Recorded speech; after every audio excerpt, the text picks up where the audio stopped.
સુરેન્દ્રનગરના પાટડીનો એક video social media ઉપર વાયરલ થઈ રહ્યો છે। જે વિડીયોમાં પોલીસ ઇન્સ્પેક્ટર છે તે એક યુવકને મારતા જોવા મળી રહ્યા છે। તેને જ લઈને મામલો બીચક્યો છે। આ મામલાના સંદર્ભમાં આ ઘટનાનો વિડીયો સોશિયલ મીડિયા ઉપર વાયરલ થયા બાદ સુરેન્દ્રનગરના એસપી ગિરીશ પંડ્યા દ્વારા આ મામલે ધાંગધ્રાના ડીવાયએસપી જેડી પુરોહિતને સમગ્ર મામલાની તપાસ સોંપી છે। પરંતુ શું વિવાદ છે આખો વિગતે વાત કરીએ। વૈષ્ણવજન તો તેને કહીએ જે પીડ પરાઈ જાનાને રે। નમસ્કાર દર્શક મિત્રો, નવજીવન ન્યૂઝમાં આપનું સ્વાગત છે। હું છું ફૈઝાન। સુરેન્દ્રનગરના પાટડીમાં રાજેશભાઈ નામના વ્યક્તિ છે, તેમના ભાઈ રાજેન્દ્રભાઈને ગંભીર દુખાવો હાર્ટ એટેકનો ઉપડતા તેમને તાત્કાલિક સારવાર માટે પાટડીની સરકારી હોસ્પિટલ ખાતે ખસેડવામાં આવ્યા હતા। જોકે તેમનું હોસ્પિટલમાં મૃત્યુ નિપજતા રાજેશભાઈ જાદવે હોબાળો મચાવવાની શરૂઆત કરી હતી। તેમણે વિરોધ નોંધાવવાની શરૂઆત કરી હતી, જેમાં તેમણે ત્યાં હાજર ડૉક્ટરો છે તેમની સામે પણ પોતાનો આક્રોશ ઠાલવ્યો હતો। ત્યારે આ ઘટનાના પગલે પાટડીના હોસ્પિટલમાં જે ડૉક્ટરો હતા તેમણે સ્થાનિક પોલીસને જાણ કરતાં સ્થાનિક પોલીસની ટીમ પણ ઘટના સ્થળે દોડી આવી હતી। ત્યારે પાટડી પોલીસ સ્ટેશનના પોલીસ ઇન્સ્પેક્ટર ભરત છાત્રાલિયા છે ત્યાં ઊભા હતા। આ દરમિયાન રાજેશ જાદવ છે તેઓ આક્રોશિત થઈને વાત કરી રહ્યા હતા અને અચાનક તેઓ પોલીસ ઇન્સ્પેક્ટર ભરત છાત્રાલયના ખભા ઉપર હાથ મૂકતા જ પોલીસ ઇન્સ્પેક્ટરનો અહમ ઘવાયો હોય તેવી સ્થિતિનું નિર્માણ થયું હતું ને પોલીસ ઇન્સ્પેક્ટર દ્વારા લાફાઓ અને લાતો મારવામાં આવી હતી। સાથે રહેલા એએસઆઈએ પણ 15થી વધારે લાફાઓ ઝીંક્યા હોય તે પ્રકારની વાત સામે આવી રહી છે। ને પહેલાં એ ઘટનાનો વિડીયો પણ સામે આવી રહ્યો છે। પહેલાં આપ આ વિડીયો જોઈ લો।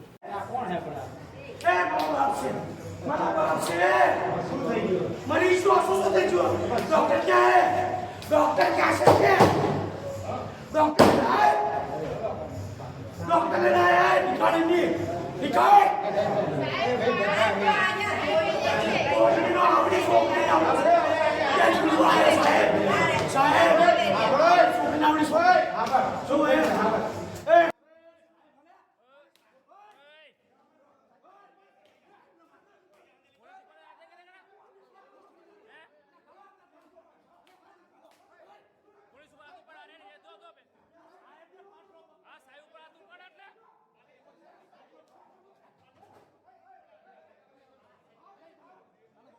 હાલ સુરેન્દ્રનગરમાં પાટડીમાં જે હોસ્પિટલનો વિડીયો સામે આવ્યો છે, ઘટનાને લઈને અનેક સવાલો પણ ઉઠી રહ્યા છે।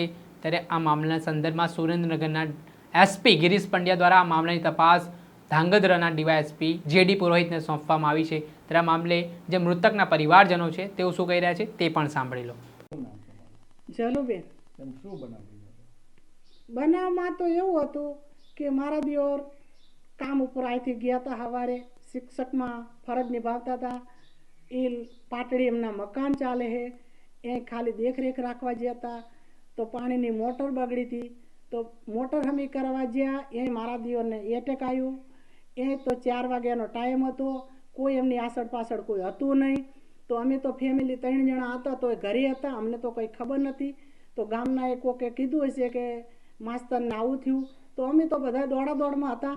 તો પછી મેં મારા છોકરાને ફોન કર્યો, કીધું ભાઈ કાકાને આવું થયું। એ લોકો એ ભાઈ મને પણ બોલવા લાગ્યો, તું શું બોલેશ, ચમ આવું બોલેશ, હું કાકા તો હાલ નોખા પડ્યા છે, ચમ આવું બોલેશ કે કીધું હા સાચી વાત છે, તું મારા છોકરા જા। તો મારો છોકરો ગાડી ઉપર ચલવી, ઉપર ગાડી ચલવી અને હોસ્પિટલ આવ્યો તો મારો દિયોર બહાર સૂતા હતા।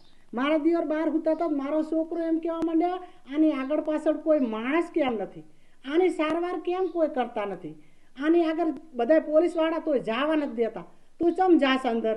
તો શું એનો કાકો હતો તો એનો ભત્રેજો હતો ન જાય, એની ખબર એને શું થયું એ તો જોવા માટે જાય કે નહીં। તો એ લોકો એ પણ મારવા માંડ્યા તો અમે કગરી વગરીને પગે લાગીને મારા છોકરાને લાયા ને તો ફરીવાર લઈ ગયા।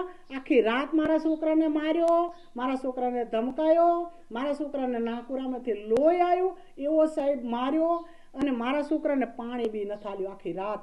અને મારા દિયોરની અમે આખી રાત બીજા દી 10 વાગ્યા સુધી અમે એમની આ બધી કાર્યવાહી કરવા અમે રોકાણા બધા, પણ એ પોલીસ વાળે મારા છોકરાને આવવા પણ નથી દીધો।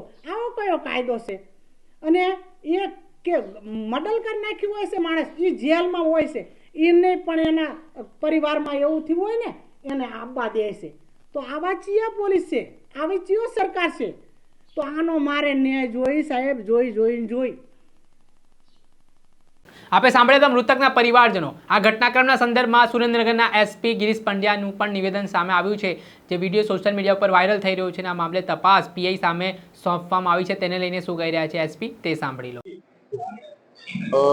ગઈકાલે એક પાટડી હોસ્પિટલનો એક વિડીયો વાયરલ થયેલો છે. આ વિડીયો વાયરલ બાબતે પ્રાથમિક તપાસ કરતા જે વ્યક્તિ વિડીયોમાં દેખાય છે એ દારૂ પીધેલી હાલતમાં હતો અને એમણે ડોક્ટર સાથે ખૂબ જ ખરાબ રીતે વર્તન કરતા હોસ્પિટલ દ્વારા પોલીસ સ્ટેશનને જાણ કરેલી અને પોલીસના એવા સાથે પોલીસ સાથે પણ એમને ખરાબ વર્તન કરેલું. તેમ છતાં પોલીસ દ્વારા જો કોઈ પણ પ્રકારનું તેમની સાથે ખરાબ વર્તન કરવામાં આવ્યું એ બાબતે ડીવાયએસપી ધાંગધ્રાને એક ઇન્કવાયરી આપવામાં આવી છે અને લગભગ ટૂંક સમયમાં ઇન્કવાયરીનો રિપોર્ટ આવશે અને એમાં જો કોઈ જવાબદાર હશે તો એમની વિરુદ્ધ ચોક્કસ કાર્યવાહી કરવામાં આવશે.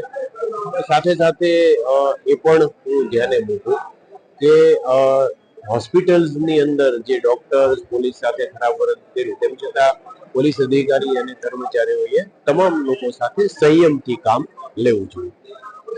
આપણે સાંભળ્યા હાલ નિવેદન સામે આવ્યા છે અને આ ઘટનાના ઘેરા પ્રત્યાઘાત પડવાની શરૂઆત થઈ છે. જે રીતે પોલીસે જ કાયદો હાથમાં લીધો હોય તે પ્રકારની વાત કહેવાઈ રહી છે. તેમાં અમે આ મામલાના સંદર્ભમાં પાટડી પોલીસ સ્ટેશનના પોલીસ ઇન્સ્પેક્ટર ભરત છાત્રોલિયા સાથે વાત કરી ત્યારે તેમણે જણાવ્યું કે જે મૃતક છે રાજેન્દ્રભાઈ, તેઓનું હોસ્પિટલમાં અવસાન થયું હતું. તેના સંદર્ભમાં રાજેશ જાદવ નામના વ્યક્તિ છે તે હોબાળો મચાવી રહ્યા હતા અને તેઓ દારૂ પીધેલા હતા.